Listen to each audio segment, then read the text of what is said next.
ఏపీలో నిరసన సెగలు ఇంకా చల్లారలేదు. మొన్నటికి మొన్న మాజీ మంత్రి అంబటి ఆఫీస్కు నిప్పు పెడితే నిన్న మరో మాజీ మంత్రి జోగి రమేష్ ఇంటికి నిప్పు పెట్టారు. దీంతో ఏపీలో మాటల మంటలు పీక్స్కు చేరాయి. తెలుగువారి number 1 choice Telugu matrimony. Krishna జిల్లా ఇబ్రహీంపట్నంలో తీవ్ర ఉద్రిక్త పరిస్థితులు నెలకొన్నాయి. మాజీ మంత్రి వైసీపీ నేత జోగి రమేష్ ఇంటిపై టీడీపీ కార్యకర్తలు దాడి చేశారు. జోగి రమేష్ ఇంటిపై రాళ్లు రువ్వడంతో పాటుగా నిప్పు పెట్టారు. మంత్రి లోకేష్పై జోగి రమేష్ అనుచిత వ్యాఖ్యలు చేశారు.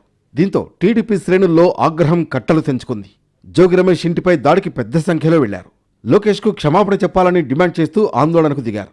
ఇంట్లోకి చొరబడేందుకు ప్రయత్నించారు. అయితే ఆందోళనకారులను పోలీసులు అడ్డుకున్నారు. అయితే జోగి ఇంటిపైకి రాళ్లు రువ్వారు ఆందోళనకారులు.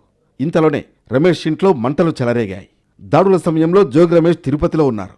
అయితే జోగి రమేష్ భార్య, జోగి రమేష్ తండ్రి ఇంట్లోనే ఉన్నారు. ఏపీలో అరాచక ప్రభుత్వం ఉందన్నారు మాజీ మంత్రి జోగి రమేష్.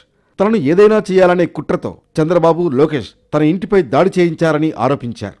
అరాచక ప్రభుత్వం రాష్ట్రంలో వైఎస్ఆర్ కాంగ్రెస్ పార్టీ నాయకుల మీద, కుటుంబ సభ్యుల మీద, నివాసాల మీద ఏ విధంగా దాడి జరుగుతున్నాయో మీరు అందరూ కూడా సభ్య సమాజం మొత్తం కూడా చూస్తూ ఉన్నారు. ఇబ్రహీంపట్నంలో ఉన్న నా ఇంటి మీద చంద్రబాబు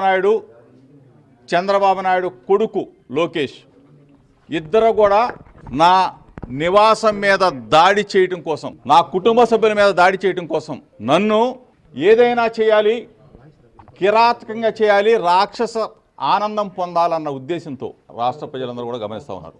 మరోవైపు సీఎం చంద్రబాబుపై అనుచిత వ్యాఖ్యలు చేశారంటూ మాజీ మంత్రి అంబటి రాంబాబు ఇంటిపై టీడీపీ శ్రేణులు శనివారం దాడి చేశాయి. ఈ ఘటన జరిగిన మరుసటి రోజే జోగి రమేష్ ఇంటిపై దాడి జరగడం రాజకీయంగా ప్రాధాన్యం సంతరించుకుంది. ఈ దాడులతో ఇబ్రహీంపట్నం ఒక్కసారిగా అట్టుడికిపోయింది.